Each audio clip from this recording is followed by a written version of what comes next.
ये कहानी है एक ऐसे नेता की जिसने न सिर्फ सत्ता हासिल की बल्कि हर बार सत्ता के समीकरणों को बदल कर भी हमेशा सत्ता में बना रहा। चलिए समझते हैं नीतीश कुमार के इस बेहद दिलचस्प सियासी सफर को। देखिए, राजनीति में किसी को चाणक्य कह देना ये कोई छोटी बात तो है नहीं। तो सवाल ये उठता है कि आखिर नीतीश कुमार को ये नाम क्यों मिला।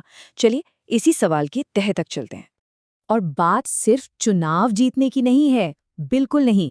ये कहानी है सही वक्त पर सही सियासी दांव चलने की और हर हाल में हर हाल में खुद को रेलेवेंट बनाए रखने की। मतलब एक ऐसा नेता जो सत्ता जीतना तो जानता ही है, पर उसे हर बदलते समीकरण के बीच बचाए रखना भी जानता है। सोचिए, दशकों से बिहार की पॉलिटिक्स का centre of gravity Nitish Kumar के ही आसपास घूमता रहा है, चाहे गठबंधन किसी का भी हो। तो किसी भी शख्सियत को समझने के लिए उसकी शुरुआत को जानना बहुत जरूरी होता है ना।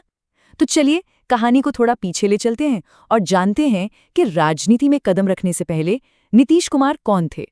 कहानी शुरू होती है बख्तियारपुर के एक बहुत ही साधारण से परिवार से। उनके पिता एक स्वतंत्रता सेनानी थे, तो जाहिर है घर में समाज सेवा का, देश के लिए कुछ करने का माहौल तो बचपन से ही था, और शायद यही संस्कार आगे चलकर उनकी दिशा तय करने वाले थे। तो एक तरफ तो थे एक होनहार इंजीनियर जिन्होंने एनआईटी पटना जैसे बड़े संस्थान से डिग्री ली थी, लेकिन दूसरी तरफ देश का माहौल तेजी से बदल रहा था और शायद किस्मत ने उनके लिए कोई और ही रास्ता चुन रखा था। और अब आता है कहानी में वो मोड़, वो फैसला जिसने सब कुछ बदल दिया। एक इंजीनियर ने एक सेफ सिक्योर नौकरी का रास्ता छोड़कर राजनीति का मुश्किल और सच कहें तो अनिश्चित रास्ता चुना, और इस एक फैसले ने बिहार की राजनीति को हमेशा के लिए बदल के रख दिया। ये 1970 का दशक था, भारत में बड़े सामाजिक और राजनीतिक बदलावों का दौर। जेपी आंदोलन की आग पूरे देश में फैली हुई थी और इसी लहर ने नीतीश कुमार जैसे कई युवाओं को राजनीति में आने के लिए प्रेरित किया। उन्होंने तय किया कि बदलाव सिस्टम के बाहर से नहीं बल्कि अंदर रहकर ही लाना होगा। लेकिन ये रास्ता फूलों का नहीं था, बिल्कुल नहीं। शुरुआती दौर में बहुत संघर्ष था, कई चुनाव हारे, लेकिन हिम्मत नहीं हारी और आखिरकार 1985 में वो पहली बड़ी जीत मिली। और यही जो हार ना मानने का जज्बा था ना, यही आगे चलकर उनकी सबसे बड़ी राजनीतिक पहचान बना। और बस 1985 की उस पहली जीत ने उनके लिए दिल्ली के दरवाजे खोल दिए। सफर शुरू हुआ एक विधायक के तौर पर, फिर वो सांसद बने और फिर देश के केंद्रीय रेल मंत्री। ये सफर उनके बढ़ते राजनीतिक कद और उनकी समझ को साफ दिखाता है।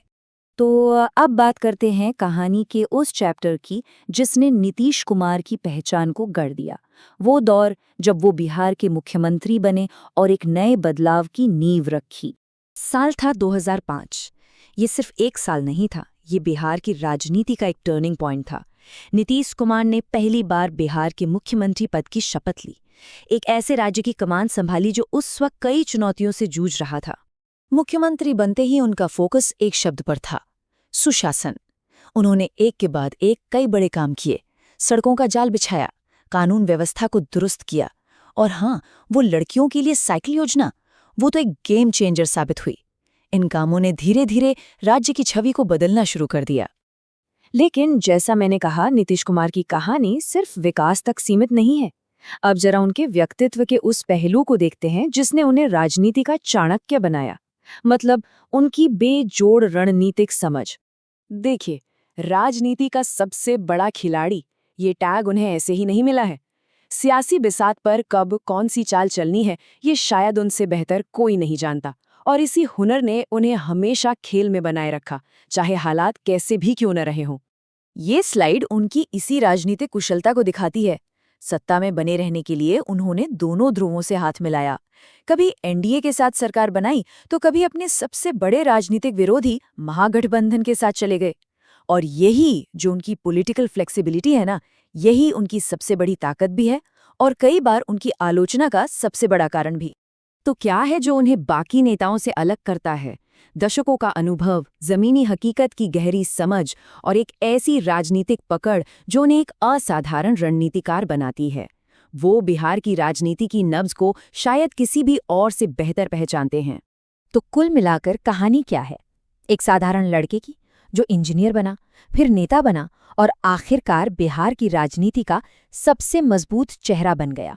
बख्तियारपुर से मुख्यमंत्री की कुर्सी तक का ये सफर, यही नीतीश कुमार की कहानी है। तो आखिर में सवाल यही बचता है कि इतिहास उन्हें कैसे याद रखेगा? एक सुधारक के तौर पर जिसने बिहार की तस्वीर बदली, या एक पॉलिटिकल सर्वाइवर के तौर पर जो हर हाल में सत्ता में रहा, या फिर एक जीनियस रणनीतिकार के रूप में? इसका जवाब शायद आने वाला वक्त ही देगा।